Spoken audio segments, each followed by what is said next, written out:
You are listening to The Vocal Technologist. Spoken Tech for your ears. I spent maybe half an hour yesterday just staring at 2 lines of ad copy. And it really struck me that the job description for a modern marketer today, it's completely schizophrenic. It's like 1 minute you need to be this mischievous rule breaker, thinking up, I don't know, ways to send late night texts to customers. And then the very next minute you have to be this cold, calculating math genius, demanding like 0 defects in a spreadsheet. That tension is spot on. That demand for both chaos and control, well, that's defining the strategic landscape right now. We've actually pulled together a set of recent strategic moves and technical shifts specifically for you today. And they show that the real opportunity, it sits right at that critical crossroads. Crossroads. Yeah, where that genuine brand-defining creative perception meets the unforgiving demands of performance metrics and machine automation. Okay, so our mission today is really to synthesize these competing forces, right? How do we actually pull off that high-stakes, boundary-pushing, creative work, the stuff that gets noticed, while also feeding the machine learning algorithms that demand spotless, high-quality data? We've got some fascinating evidence to look at. We'll get into why you need to rethink what you call your content library. Dive into the staggering cost of bad data, and even investigate how maybe deep reliance on AI might be subtly changing our cognitive processes. It's all about navigating this modern marketing paradox. Okay, let's unpack this then. And we're starting with something that sounds simple, deceptively simple maybe, but it's huge for brand perception. Stop calling your content library a blog. Yeah, it sounds like splitting hairs, doesn't it? Oh, yeah. Semantics. Yeah. But the term blog, it just carries historical baggage. To today's professional audience, it suggests, low-value stuff, generic content, maybe casual commentary. We need to elevate that perception, immediately. Right, exactly. It's a perception problem, not necessarily a quality issue with the content itself. So instead, brands should be framing these assets with names that convey real value, real authority. Things like Content Hub, Research Center, Insights, or maybe Idea Hub. Audiences are just done with generic listicles, aren't they? They're increasingly drawn to unique proprietary data, analysis relevant to their field, and the name needs to reflect that higher value. And this shift towards unique content, it's actually part of a larger push, strategic use of emotion. We're seeing real, measurable momentum in romance-driven marketing. Romance-driven. Are we talking like strictly love stories here, or is it something broader? Oh, much broader. It's more about the feeling of uplift, escape. I mean, think about how heavy the news cycle often is. Consumers are actively looking for content that's entertaining, positive, or, emotionally immersive. Okay, so like hope, joy, community, Yeah. that kind of thing. Exactly. Think Audible creating immersive fan events, or Neutrogena partnering with influencers on self-care. Even Doritos using humor to inject a bit of romance and parody into their campaigns. This approach lets brands test creative boundaries, inject some fun and positivity into the whole user experience. Which kind of brings us neatly to the next step, maybe a more aggressive evolution of boundary pushing. Mischief marketing. This is the deliberate strategy, right? Violating expectations, playfully breaking some minor rules just to combat that crushing ad fatigue, to feel fresh and fun. That's the chaos element you mentioned, in full swing. And some of these examples really showcase clever subversion. Take Burger King Brazil. They uploaded coupons directly into their competitors' photo galleries on Google Maps. No way. Yeah, so customers searching for a rival immediately saw a Burger King offer. Pure strategic mischief. Or I remember this one, IKEA Canada texting customers you up between, 10 p.m. and 5 a.m. to promote sleep products. It's borderline annoying, maybe, but because it feels cheeky and unexpected, it grabs attention way better than a standard banner ad. And Liquid Death's Kegs for Pregs, using something kind of taboo, pregnancy and beer for humor, instantly creates something memorable, shareable. It forces a reaction. But okay, let's connect this back. If we're aiming for longevity, for genuine brand equity, does getting people to laugh at a cheeky coupon or a late-night text actually translate? Do they understand the core of why the brand exists? Do people even recognize brand purpose? Well, the data suggests that for most brands, the answer is no, or at least not significantly. Across major markets, the average recognition of a brand's stated purpose sits around a pretty disappointing 18%. 18%. Wow. And it gets worse. Once researchers account for false positives, Yeah. people guessing or just picking the best sounding option, that number probably drops closer to 9%. That's sobering. So all that effort, all that investment in purpose messaging, it's landing with less than 1 in 10 people. Pretty much. Now, Nike is a huge outlier here. They achieved something like 52% recognition in the US. But that number reflects their vast global reach and, frankly, their spending power more than just the messaging itself. So the implication for you, the listener, is The implication for you is that while brand purpose might feel good internally, it's pretty unlikely to drive meaningful sales on its own. Marketers really need to weigh the opportunity cost carefully. Weigh it against strategies that focus on, say, immediate brand availability or directly supporting social causes with actual, tangible action. okay. So we've covered the art, the creative messaging. Now let's pivot hard to the other side of the paradox, the machine side. The quality of the cold, hard data that's supposed to be supporting all these fun, creative strategies. Right, we're moving into the data processing room now, and unfortunately, it's often a mess in there. CMOs estimate that a staggering 45%, almost half of the data their teams actually use, is incomplete, inaccurate, or outdated. 45%. That's a massive operational tax. What does that inaccuracy actually cost organizations? It costs them, on average, $12.9 million annually. 12.9 million. Yep. And think about where that money goes.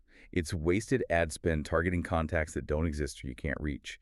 It's poor personalization that actually alienates potential buyers. It's operational inefficiencies because teams are constantly cleaning and reconciling inconsistent databases. The biggest reported problem areas: completeness and consistency. That is a serious drag on the whole organization. So what's a simple, high-impact fix, something we can implement, like right now, to start chipping away at that $12.9 million problem? Focus on email verification, specifically real-time verification before a customer hits submit on a form. We often think about missed leads as hard bounces, right? But the silent killer, the silent lead loss, comes from simple mistyped addresses. We saw one enterprise client discover that 5% of their form signups had simple typos like .con instead of .com. 5%. That translates to thousands of lost contacts over time. Exactly. Thousands of contacts, leading to potentially millions in lifetime value. Just Evaporated. poof.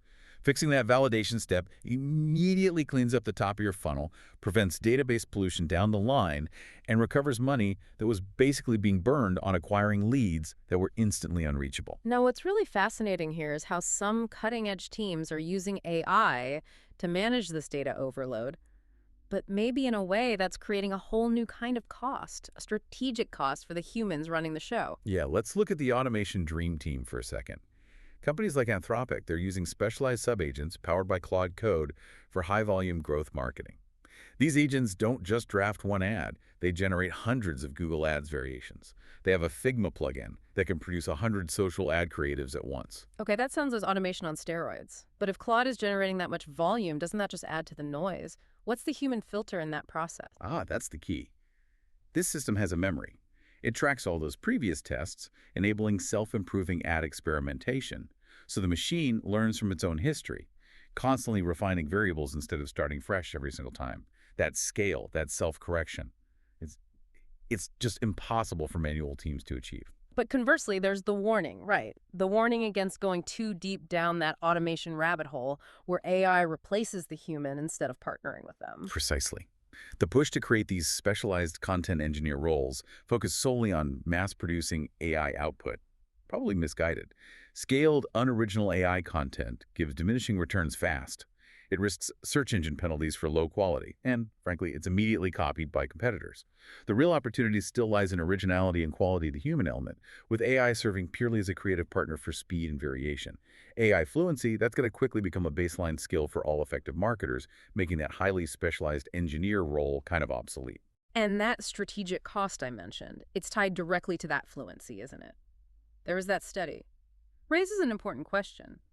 A study on essay writing compared participants using large language models like ChatGPT against those using traditional search engines or just working independently. What happened to their, cognitive engagement? The finding was quite stark, actually, and highly relevant for marketers relying on AI for creative output.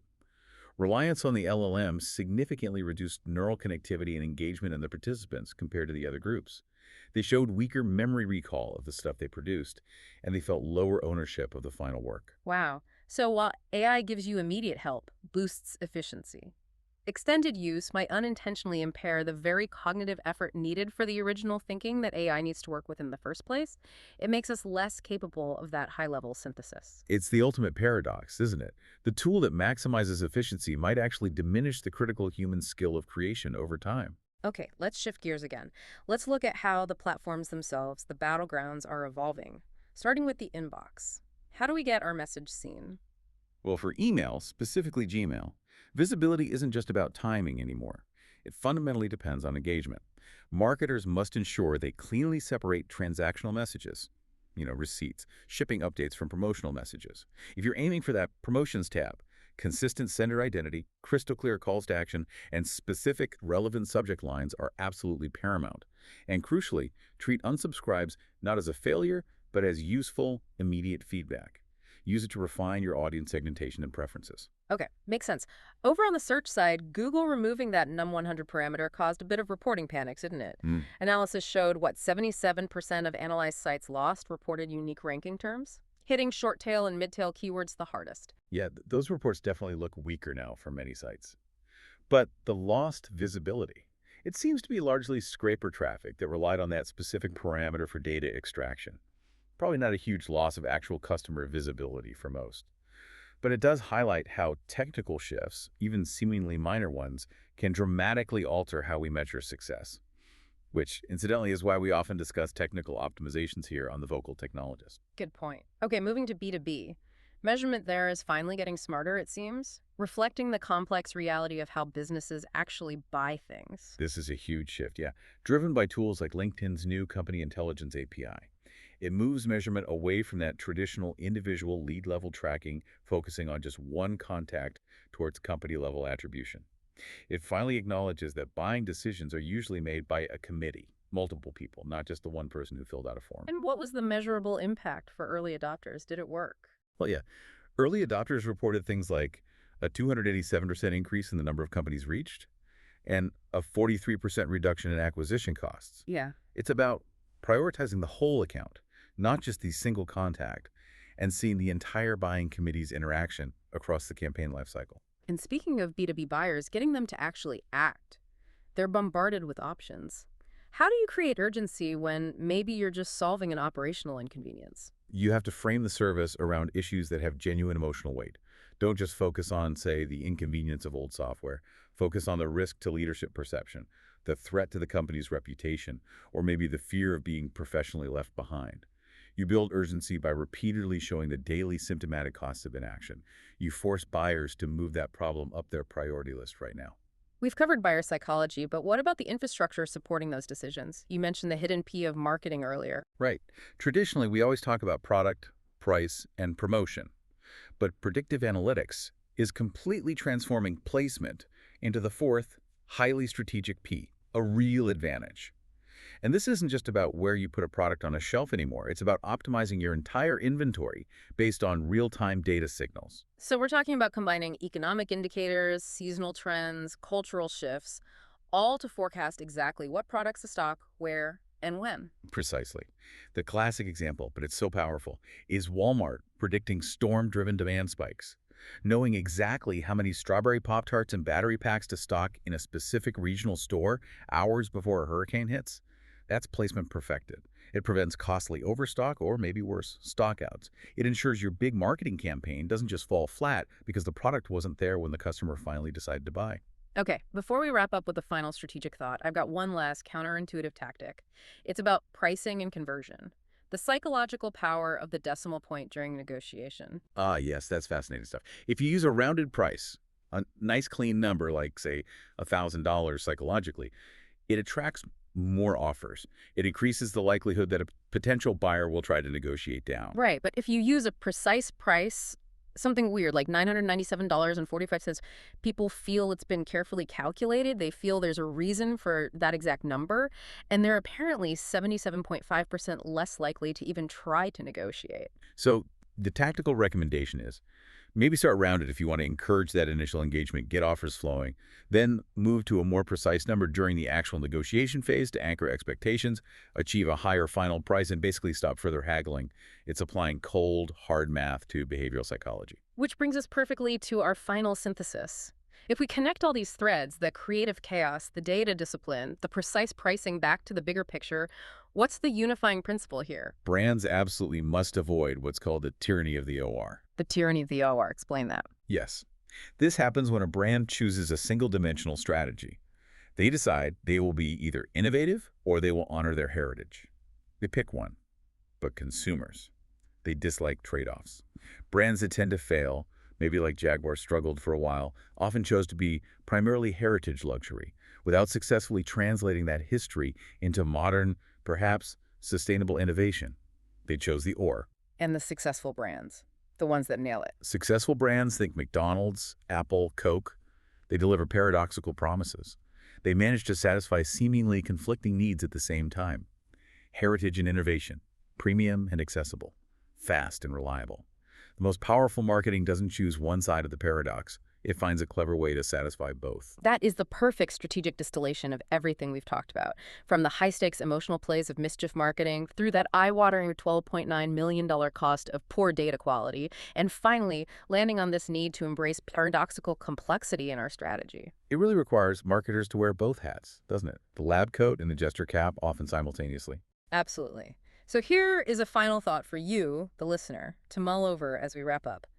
Given that study confirming the potential cognitive costs of deep reliance on LLMs, if AI is already doing the heavy creative lifting for your ad variations and maybe automating your deep data analysis, what essential, high-engagement, original thinking skill are you intentionally cultivating right now to ensure you retain ownership and originality in your marketing work even as the machines get smarter? Something to ponder as you log off for the day. Yeah. Hey, that's all the time we have for this one. Until next time. Spoken Tech for your ears.